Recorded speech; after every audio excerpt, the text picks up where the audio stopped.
बरतानिया ने पाकिस्तानी एयरलाइंस पर पाबंदियां खत्म कर दी। तवील अरसे बाद PIA के लिए बरतानवी फ़िज़ाई हदूद बहाल। बरतानवी हाई कमिश्नर ने तस्दीक कर दी। जेन मैरियट ने कहा, पाकिस्तान का नाम बरतानिया की एयर सेफ्टी लिस्ट से निकाल दिया गया। पाकिस्तानी एयरलाइंस अब बरतानिया के लिए परवाज़ों की इजाज़त मांग सकती हैं।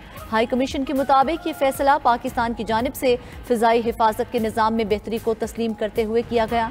बरतानवी हाई कमिश्नर जेन मैरियट पाकिस्तानी एयरलाइंस से सफ़र की मुंतज़िर।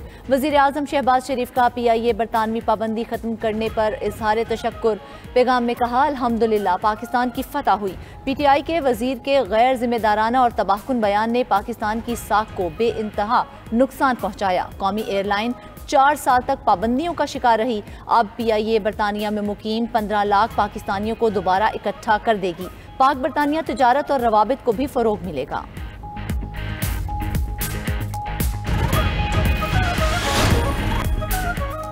वफाकी काबीना ने E और BI पेंशन में 15% इजाफे की मंजूरी दे दी। इत्तलाक 1 जनवरी 2025 से होगा। वज़ीर आज़म शहबाज शरीफ की ज़ेर सदारत काबीना इजलास में अहम फैसले।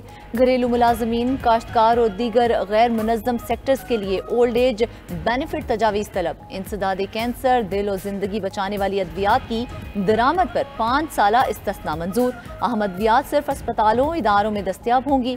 खुली फरोख्त पर पाबंदी होगी। हुकूमत का हर 2 माह बाद वजारतों की कारकर्दगी जांचने का भी फैसला। किसी भी गफलत या कोताही पर तादीबी कार्रवाई से पीछे नहीं हटेंगे। वज़ीर आज़म शहबाज शरीफ का 2 टोक पैगाम। काबीना इजलास में कहा, मुआशी तरक्की के लिए सब मिलकर कोशिशें कर रहे हैं। अच्छी कारकर्दगी दिखाने वाली वजारत को शाबाश भी मिलेगी। वज़ीर आज़म का हालिया बारिशों से अमवात पर दुख का इजहार। कहा, सानेहाए सवात और दीगर दिलखराश वाक़यात से हमें सबक सीखना चाहिए। ऐसे सानेहात से बचने के लिए मौसर इक़दामात और तैयारी ज़रूरी है।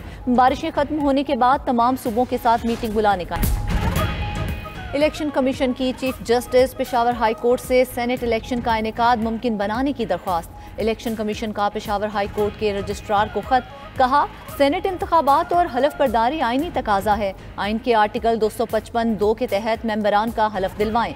किसी शख्स का इंतखाब करें ताकि वो सूबाई असम्बली की मखसूस नशिस्तों पर मेंबरान को हलफ दिलाएं। हलफ 21 जुलाई पोलिंग की तारीख से पहले लिया जाए।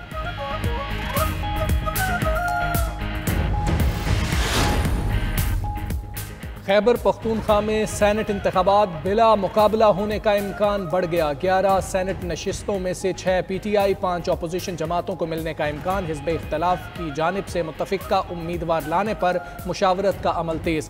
JUI अमीर मौलाना फजल रहमान से रात गए नून लीगी वफ़द की मुलाकात। ज़राए के मुताबिक वफ़द में आज़म नज़ीर तारड़ और राना सनाउल्लाह शामिल थे। मुलाकात में मिलकर सेनेट इलेक्शन लड़ने पर बातचीत। नून लीग की JUI से इलेक्शन कमीशन के फैसले पर अपील न करने की भी दरखास्त। JUI का सेनेट इलेक्शन के लिए सीट एडजस्टमेंट पर मुशावरत जारी रखने पर इत्तेफाक। सीट एडजस्टमेंट हुई तो JUI और पीपल्स पार्टी को 2-2 जबकि नून लीग को 1 सीट मिलेगी।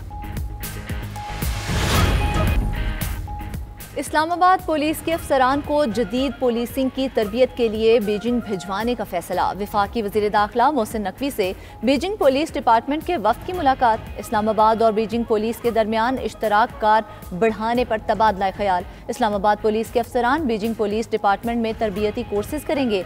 आर्टिफिशियल इंटेलिजेंस की भी ट्रेनिंग लेंगे। मोहसिन नकवी ने कहा, बीजिंग में जदीद तरबियत से इस्लामाबाद पुलिस की इस्तेदाद कार में इजाफा होगा। वज़ीर ख़ारजा इसहाक डार की भी चीनी शहर त्यानजिन में चीनी हम मनसब से मुलाकात। CPEC और कसीरुल जहती ताउन समेत बाहमी दिलचस्पी के शोबों पर तबादला ख्याल। पाक चीन all weather strategic cooperative partnership की मजबूती पर जोर। इलाकाई अमन, इस्तेहकाम और तरक्की को फ़रोग देने के लिए 2 तरफ़ा ताउन को मज़ीद मजबूत बनाने के पुख्ता अज़्म का आयादा। इसहाक डार ने SCO वज़राए ख़ारजा इजलास के कामयाब इनेकाद पर मुबारकबाद दी।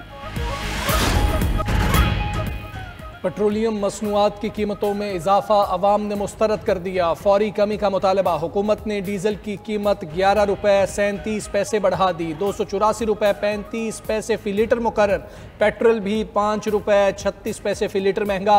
नई कीमत 272 रुपये 15 पैसे हो गई। लाइट डीजल भी 1 रुपया 85 पैसा फी लीटर महंगा हो गया। हुकूमत ने पेट्रोल और हाई स्पीड डीजल पर 75 रुपये तक की पेट्रोलियम लेवी बरकरार रखी। पेट्रोलियम कीमतें बढ़ने पर ट्रांसपोर्टर्स ने किराए में 7 से 10% तक इजाफा कर दिया। अचानक इजाफे पर अवाम का शदीद गम गुस्से का इजहार। पेट्रोलियम मसनूआत की कीमतों में इजाफे के आफ्टर शॉक्स, गुड्स ट्रांसपोर्टर्स ने किरायों में 20% इजाफा कर दिया। कराची से लाहौर ट्रक 20% इजाफे के साथ किराया वसूल करेंगे। गुड्स ट्रांसपोर्टर्स के इजलास में फैसला। चेयरमैन गुड्स ट्रांसपोर्टर्स का कहना है फैसला टोल टैक्स और दीगर अखराजात में इजाफे के बायस किया।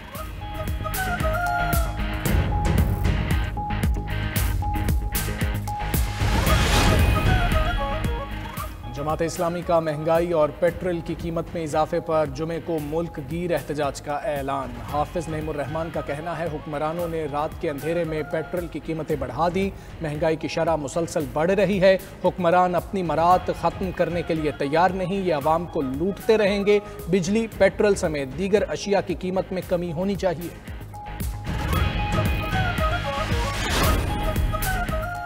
वज़ीर आज़म की हिदायत पर यूटिलिटी स्टोर्स कॉरपोरेशन की बंदिश का अमल तेज। यूटिलिटी स्टोर्स की तमाम सरगर्मियाँ 31 जुलाई 2025 तक बंद करने का फैसला कर लिया गया। वज़ीर ख़जाना मोहम्मद औरंगज़ेब की ज़ेर सदारत आला सतह इजलास। यूटिलिटी स्टोर्स मुलाजमीन के लिए रज़ाकाराना अलहदगी स्कीम पर गौर। निजकारी या असासाजात की फ़रोख्त के लिए निजकारी कमीशन से मुशावरत की सिफारिश।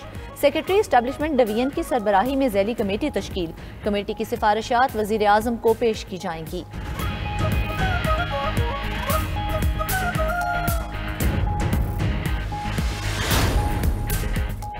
ईरानी कौम ने इसराइल की मुसल्लत करदा जंग में अजीम कारनामा सर अंजाम दिया। ईरानी सुप्रीम लीडर अली खामनाई की अदलिया के सरबरा और आला हुक्काम से मुलाकात। अली खामनाई ने कहा कि ईरानी कौम का कारनामा अज़्म हौसले का मजहर था। ये बहुत अहमियत रखता है कि एक कौम अमरीका और सेहूनी हुकूमत जैसी ताकतों का सामना करने के लिए तैयार हो जाए। ईरान की कौम ज़रूर फतहयाब होगी।